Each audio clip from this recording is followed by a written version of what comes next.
ঢাকা বিশ্ববিদ্যালয় ও অন্যান্য পাবলিক বিশ্ববিদ্যালয়ের ভর্তি পরীক্ষার সাধারণ জ্ঞানের সিলেবাসটা আসলে কেমন? তোমাদের অনেকেরই প্রশ্ন, ভাইয়া এই যে বাংলা ইংরেজি এই বিষয়গুলো তো এইচএসসি তে পড়ে আসছি, এখন অ্যাডমিশনে যে সাধারণ জ্ঞান নতুন একটা বিষয়, এটা সিলেবাসটা কি? এটা তো কখনো পড়ি নাই, কোথায় থেকে প্রশ্ন আসে? সো এটা নিয়ে কিন্তু আজকে বিস্তারিত আলোচনা করব। আচ্ছা দেখো, সাধারণ জ্ঞান তুমি যেখানেই ভর্তি পরীক্ষা দাও, ঢাকা বিশ্ববিদ্যালয়, রাজশাহী, চট্টগ্রাম, জাহাঙ্গীরনগর, ইউনিট ও বিভাগ পরিবর্তন, এই জায়গায় সাধারণ জ্ঞান আছে। এবং তুমি যদি খেয়াল করো, ঢাকা বিশ্ববিদ্যালয়ে সাধারণ জ্ঞানে হচ্ছে 30 নম্বর। ঢাকা বিশ্ববিদ্যালয়ে 100 নম্বরের ভর্তি পরীক্ষা হয়, তার মধ্যে 30 নম্বরই হচ্ছে সাধারণ জ্ঞান। সেই সাধারণ জ্ঞানে ভালো করলেই চান্স পাবা, সাধারণ জ্ঞানে ভালো করলেই তুমি ভালো সাবজেক্ট পাবা। বুঝতে পেরেছ? এখন দেখো, সাধারণ জ্ঞানে মূলত 4টা সেগমেন্ট থেকে প্রশ্ন হয়। আমি একেবারে বিস্তারিত বলবো, তুমি একটু ধৈর্য ধরে দেখো, আশা করি তুমি পুরোপুরি বুঝে যাবা। দেখো, সাধারণ জ্ঞানে মোট 4টা সেগমেন্ট থেকে প্রশ্ন হয়। কয়টা সেগমেন্ট ভাইয়া?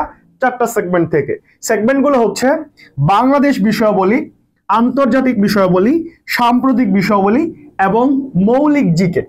ঠিক আছে, এখন বাংলাদেশ বিষয়াবলীর মধ্যে কোন কোন টপিকগুলো আছে, আন্তর্জাতিক, সাম্প্রতিক, মৌলিক, এগুলো কোন কোন টপিক একটু বিস্তারিত দেখাই, তাহলে তোমার ধারণা চলে আসবে। ওকে, আচ্ছা এখন দেখো, বাংলাদেশ যে বিষয়াবলীটা আছে 4টা সেগমেন্টের মধ্যে, এখানে অনেকগুলো টপিক আছে। যেমন ধরো, প্রাচীন বাংলার ইতিহাস, উপমহাদেশ ইসলামের আবির্ভাব, মুসলিম শাসন প্রতিষ্ঠা, ঠিক আছে, মুঘল সাম্রাজ্য, ইংরেজি শাসন, বাংলার সংস্কার, রাজনৈতিক আন্দোলন, পাকিস্তানি আমল, এখানে ভাষা আন্দোলন আছে, মুক্তিযুদ্ধ, তার বাংলাদেশের ভৌগোলিক অবস্থান পরিচিতি, হ্যাঁ, সংবিধান, সংসদ, তারপরে নদী, ক্ষুদ্র নৃগোষ্ঠী, শিল্প, সাহিত্য, স্থাপত্য, এরকম অনেকগুলা প্রায় 20টির মতো টপিক আছে। বুঝতে পেরেছ? তাহলে এগুলো হচ্ছে তোমার বাংলাদেশ বিষয়াবলীর টপিক। আরো কিছু আছে, আমি গুরুত্বপূর্ণ যেগুলোতে পরীক্ষায় রেগুলার প্রশ্ন আসে সেই টপিকগুলো জাস্ট একটু দেখানোর চেষ্টা করতেছি। হ্যাঁ, তারপর দেখো আন্তর্জাতিক বিষয়াবলী, এই যে সেগমেন্টটা, এখানে কি কি টপিক আছে দেখো। পৃথিবী পরিচিতি, 7টি মহাদেশ পরিচিতি বিস্তারিত, সাথে গুরুত্বপূর্ণ দেশগুলো। এই 7টা মহাদেশ তোমার বিস্তারিত পড়তে হবে। এই 7টা মহাদেশের মধ্যে যে গুরুত্বপূর্ণ দেশগুলো আছে সেগুলো নিয়ে বিস্তারিত পড়তে হবে। তারপর দেখো প্রাচীন সভ্যতা, বিভিন্ন অঞ্চল পরিচিতি, যে প্রথম দ্বিতীয় বিশ্বযুদ্ধ, জাতিপুঞ্জ, জাতিসংঘ, তাই না, বিভিন্ন সংস্থা, যেমন ধরো যে জাতিসংঘের বিভিন্ন অঙ্গ সংস্থা, ওআইসি, তারপর হচ্ছে ওপেক, এরকম অনেক সংস্থা আছে না, সেগুলো। তারপর বিশ্বে আলোচিত বিপ্লব, যুদ্ধ, বিখ্যাত ব্যক্তিত্ব, গ্রন্থ, প্রণালী, হ্যাঁ, বিখ্যাত দ্বীপ, বন্দর, বিখ্যাত স্থান। তারপর দেখো বিভিন্ন ভাষা দিবস, বিমান সংস্থা, লাইব্রেরি, জাদুঘর, বিভিন্ন শাস্ত্র, উক্তি, তত্ত্বের জনক, ইতিহাসের বিখ্যাত নারী, মনীষীদের উক্তি, খেলাধুলা, মহাকাশ ও সৌরজগৎ। ওকে, সো এগুলো হচ্ছে আন্তর্জাতিক বিষয়াবলী এর মধ্যে পড়ে। কেমন? আচ্ছা, তারপর দেখো সাম্প্রতিক বিষয়াবলী। সাম্প্রতিক সেগমেন্ট অনেক স্ট্রং ঢাকা বিশ্ববিদ্যালয়ের ভর্তি পরীক্ষার জন্য, বিশেষ করে কারণ 30টি প্রশ্নের মধ্যে 10টি প্রশ্ন কিন্তু এই সেগমেন্ট থেকে থাকে, সাম্প্রতিক বিষয়াবলী থেকে থাকে। বুঝতে পেরেছ? এখন সাম্প্রতিক বিষয়াবলীতে আসলে টপিক কি? এখানে তেমন কোনো টপিক নেই। এখানে হচ্ছে মানে সাম্প্রতিক সময়ে ঘটে যাওয়া যেই টপিকগুলো, অধ্যায়গুলো, সেগুলোই পড়তে হবে। যেমন ধরো তোমার 2 মাস পর ঢাকা বিশ্ববিদ্যালয়ে ভর্তি পরীক্ষা, ধরো, তাহলে বর্তমানে সাম্প্রতিক কি ঘটতেছে?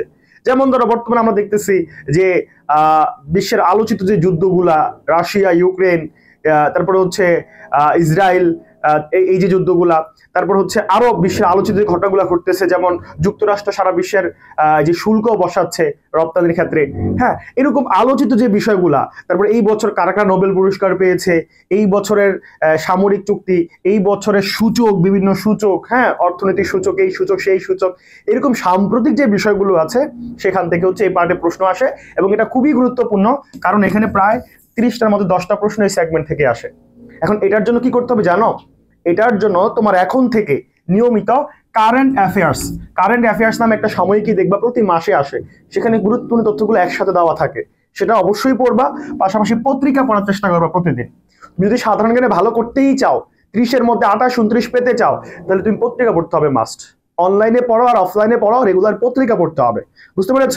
পত্রিকা বলতে সারা দেশের খবর না, ধরো কে কারে মারছে, কোথায় কি হয়েছে না হয়েছে, এইরকম গুলা না, আলোচিত যে টপিক গুলা পত্রিকার মধ্যে, এরকম মানে আন্তর্জাতিক বা বাংলাদেশ বিষয়াবলীর গুরুত্বপূর্ণ সূচক, সাময়িকীর গুরুত্বপূর্ণ তথ্য থাকে না, ওইগুলো পড়তে হবে। ওকে, তারপর দেখো মৌলিক জিকে। আচ্ছা, মৌলিক জিকের যে টপিক গুলা দেখো, পৌরনীতি, অর্থনীতি, ইতিহাস, ইসলামের ইতিহাস, ভূগোল, এই 4-5টা বিষয়কে মূলত মৌলিক জিকে বলে। এখন দেখো এখানের অনেকগুলো টপিক কিন্তু বাংলাদেশ এবং আন্তর্জাতিক বিষয়াবলীর মধ্যে পড়ে গেছে। যেমন ধরো আমি তোমাকে দেখাই, এই দেখো আন্তর্জাতিক বিষয়াবলীর মধ্যে তুমি দেখো, এই দেখো প্রথম বিশ্বযুদ্ধ, দ্বিতীয় বিশ্বযুদ্ধ, জাতিপুঞ্জ, জাতিসংঘ, ঠিক আছে, এই যে টপিকটা। তারপর বিপ্লব, এই যে রুশ বিপ্লব, ফরাসি বিপ্লব, এই যে টপিকগুলা, এই টপিকগুলা কিন্তু তোমার কোথায় আছে বলো তো ভাইয়া? এই যে ইতিহাস দ্বিতীয় পত্রের মধ্যে আছে, আছে না? আচ্ছা, আরো দেখাই তোমাকে, এই দেখো আরো দেখাই তোমাকে। তারপর দেখো বাংলাদেশ বিষয়াবলীর মধ্যে যদি আমরা একটু খেয়াল করি, এখানে খেয়াল করো, দেখো বাংলাদেশের সংবিধান, জাতীয় সংসদ, ঠিক আছে, সাংবিধানিক সংস্থা, জাতীয় বিষয়াবলী, এই জিনিসগুলা কিন্তু পৌরনীতির মধ্যে আছে, এই জিনিসগুলা কিন্তু পৌরনীতির মধ্যে আছে। আবার দেখো এই ভূগোলের অনেকগুলো টপিক বাংলাদেশ বিষয়াবলীতে আমি দিয়েছি, দেখো ভূগোলের অনেকগুলো টপিক বাংলাদেশ বিষয়াবলীতে আমি দিয়েছি। এই দেখো বাংলাদেশের পরিচিতি, এই দেখো অবস্থান, আয়তন, সীমানা, আবহাওয়া, জলবায়ু, অর্থাৎ অর্থাৎ বাংলাদেশ বিষয়াবলী এবং আন্তর্জাতিক বিষয়াবলী যে টপিকগুলো, সেগুলো অনেকগুলো মৌলিক জিকের মধ্যেও আছে। তাহলে তুমি তো এই টপিকগুলো পড়বা, পাশাপাশি তুমি যদি এই যে 5টা বই, এই 5টা বই ভালো করে পড়ে ফেলতে পারো, তোমার জিকের বেসিক গুলো অনেক স্ট্রং হয়ে যাবে, অনেক স্ট্রং হয়ে যাবে। আমি তোমাকে বলবো ভাই, তুমি যদি সাধারণ জ্ঞানে ভালো করতে চাও, তাহলে বাজারের অনেক সাধারণ জ্ঞানের বই পাওয়া যায়, সেখানে অল্প অল্প তথ্য থাকে, তোমার বেসিকটা স্ট্রং হবে না, তোমাকে এই বিষয়গুলো পড়তে হবে। আমি আমার অ্যাডমিশনে দেখো, আমার অ্যাডমিশনে কিন্তু আমার পৌরনীতি বিষয়টা ছিল, ইসলামের ইতিহাস বিষয়টা ছিল, কিন্তু অর্থনীতি আর ভূগোল কিন্তু আমার ছিল না। কিন্তু এই দুইটা বই আমি এইচএসসি সিলেবাস থেকে পড়ছি, কষ্ট করে পড়ছি। কেন পড়ছি? কারণ অ্যাডমিশনের জিকের বেসিকটা স্ট্রং করার জন্য। তুমিও যেটা করবা, তোমার এখানে হয়তো 1-2টা বিষয় আছে, তুমি বাকি বিষয়গুলো একটু পড়ে একটু ধারণা রাখার চেষ্টা করবা, বুঝতে পেরেছ?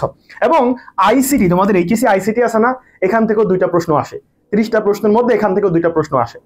তাহলে আশা করি তুমি কিন্তু বুঝে গেছো যে ঢাকা বিশ্ববিদ্যালয় বা অন্যান্য বিশ্ববিদ্যালয় ভর্তি পরীক্ষার সাধারণ জ্ঞানের সেগমেন্টগুলা কি কি, কোথায় থেকে প্রশ্ন আসে।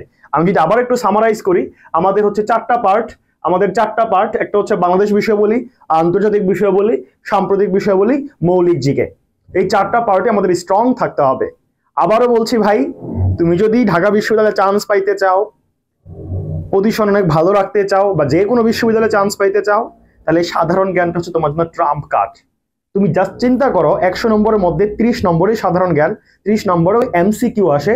তুমি যদি জাস্ট একটু বুঝে বেসিকটা স্ট্রং করে পড়তে পারো, তুমি 30 থেকে 27, 28, 29 পর্যন্ত উঠাতে পারবা, ঠিক আছে? আর তোমরা তো জানো, তোমাদের অ্যাডমিশন প্রস্তুতি গুছিয়ে দেওয়ার জন্য আমরা বাংলাদেশের মধ্যে সবচাইতে বড় অ্যাডমিশন কোর্স আয়োজন করেছি, টার্গেট ডিউ এক্সক্লুসিভ ব্যাচ। কোর্সে ভর্তি চলমান।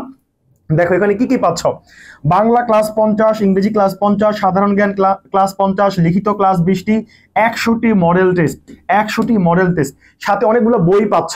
যেমন ধরো বাংলা প্র্যাকটিস বুক, ইংরেজি practice book, GK practice book, return practice book, ওয়ে marksheet, daily planner, final exam batch, এগুলো সবগুলোর ফ্রি অ্যাক্সেস পাচ্ছ। সো এটা বাংলাদেশের মধ্যে সবচাইতে বড় অ্যাডমিশন কোর্স। তুমি যেখানে ভর্তি পরীক্ষা দিবা, ঢাবি, রাবি, চবি, গুচ্ছ, 7 কলেজ, জাবি, জবি, যেখানে ভর্তি পরীক্ষা দাও, ইনশাল্লাহ এই কোর্স তোমার অ্যাডমিশন প্রিপারেশন কভার করে দিবে। সো ভর্তি হওয়ার জন্য এই যে নাম্বারগুলো আছে, এগুলো যোগাযোগ করবা অথবা আমাদের পেজে মেসেজ দিবা। দেখা হচ্ছে তোমাদের সাথে নেক্সট কোনো ভিডিওতে। সেই পর্যন্ত ভালো থাকো। আল্লাহ হাফেজ। আসসালামু আলাইকুম।